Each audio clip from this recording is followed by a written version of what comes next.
Hello welcome back to Janna's recipes.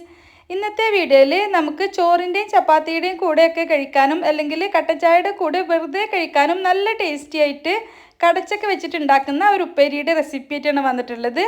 ഈസിയാണ് ഉണ്ടാക്കാൻ, അതുപോലെ തന്നെ നല്ല ടേസ്റ്റാണ് കഴിക്കാൻ. അപ്പോൾ നമുക്കിത് എങ്ങനെയാണ് ഉണ്ടാക്കുന്നതെന്ന് നോക്കാം.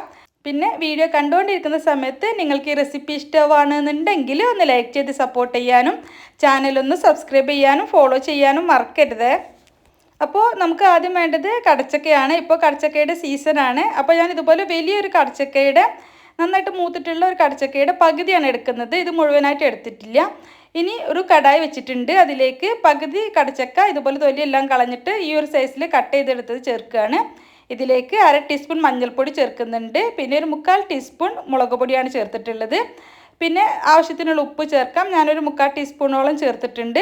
പിന്നെ ഇതിലേക്ക് 1 കപ്പ് വെള്ളവും കൂടി ചേർത്തിട്ട് നന്നായിട്ടൊന്ന് മിക്സാക്കി എടുക്കാം. ആദ്യം നന്നായിട്ടൊന്ന് മിക്സാക്കിയതിന് ശേഷം നമുക്കിത് അടച്ച് വെച്ചിട്ട് വേവിക്കുകയാണ് വേണ്ടത്.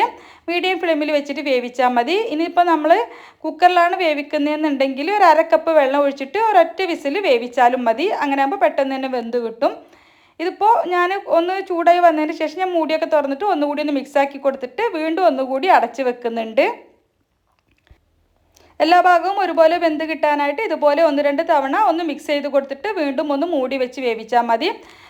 വെള്ളമൊക്കെ ഒന്ന് വറ്റി വരുമ്പോഴേക്കും കടച്ചക്ക നന്നായിട്ട് വെന്തിട്ടുണ്ടാവും. അപ്പോൾ നമുക്കിത് ഒരു സൈഡിലേക്ക് മാറ്റി വെക്കാം. ഇനി ഒരു പാൻ വെച്ചിട്ടുണ്ട്. അതിലേക്ക് ഒരു 2 ടേബിൾ സ്പൂൺ വെളിച്ചെണ്ണ തന്നെ ഒഴിച്ചു കൊടുക്കാം.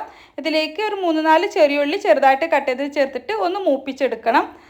ഉള്ളി ഒന്ന് മൂത്തിട്ട് കളറൊക്കെ മാറി വരുന്ന സമയത്ത് നമുക്കിതിലേക്ക് ഒരു വറ്റൽമുളക് കട്ട് ചെയ്തത് ചേർത്ത് കൊടുക്കാം. പിന്നെ കുറച്ച് കറിവേപ്പില ചേർത്ത് കൊടുക്കാം. പിന്നെ ഇതിലേക്ക് ഒരു 1/2 ടീസ്പൂൺ മുതൽ ഒരു 1/4 ടീസ്പൂണൊക്കെ നമ്മുടെ എരിവിനനുസരിച്ചിട്ട് കുരുമുളക് പൊടി കൂടി ചേർത്ത് കൊടുക്കണം.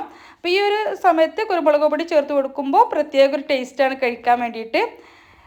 കുരുമുളക് പൊടി കൂടി ചേർത്തിട്ട് നന്നായിട്ടൊന്ന് മിക്സ് ആക്കി എടുത്തതിന് ശേഷം നമുക്കിതിലേക്ക് വേവിച്ച് വെച്ചിട്ടുള്ള കടച്ചക്ക ചേർത്തിട്ട് വീണ്ടും എല്ലാം കൂടി നന്നായിട്ടൊന്ന് മിക്സ് ആക്കി എടുത്തതിന് ശേഷം നമുക്ക് ഫ്ലെയിം ഓഫ് ചെയ്യാം. ഇത് നമുക്ക് ചെറു ചൂടോട് കൂട്ടിയിട്ട് കട്ടൻ ചായയുടെ കൂടെ വെറുതെ കഴിക്കാൻ തന്നെ നല്ല ടേസ്റ്റാണ്. അതുപോലെ തന്നെ ചോറിൻ്റെയും ചപ്പാത്തിയുടെയും ഒക്കെ കൂടെ കഴിക്കാൻ അടിപൊളിയാണ്. അപ്പോൾ ഇതുവരെ ഇതുപോലെ ട്രൈ ചെയ്ത് നോക്കിയിട്ടില്ലെങ്കിൽ തീർച്ചയായിട്ടും ട്രൈ ചെയ്ത് നോക്കുക. എന്നിട്ട് നിങ്ങളുടെ അഭിപ്രായം കമൻ്റായിട്ട് അറിയിക്കുക. നിങ്ങൾക്ക് ഈ റെസിപ്പി ഇഷ്ടമായെങ്കിൽ ഒന്ന് ലൈക്ക് ചെയ്ത് സപ്പോർട്ട് ചെയ്യാൻ വേണ്ടിയിട്ട് മറക്കരുത്. അതുപോലെ തന്നെ ചാനലൊന്ന് സബ്സ്ക്രൈബ് ചെയ്യാനും ഫോളോ ചെയ്യാനും കൂടി മറക്കരുത്. അപ്പോൾ ഇൻഷാ അല്ലാഹ് മറ്റൊരു അടിപൊളി റെസിപ്പിയുമായിട്ട് നമുക്ക് വീണ്ടും കാണാം. Thank you for watching.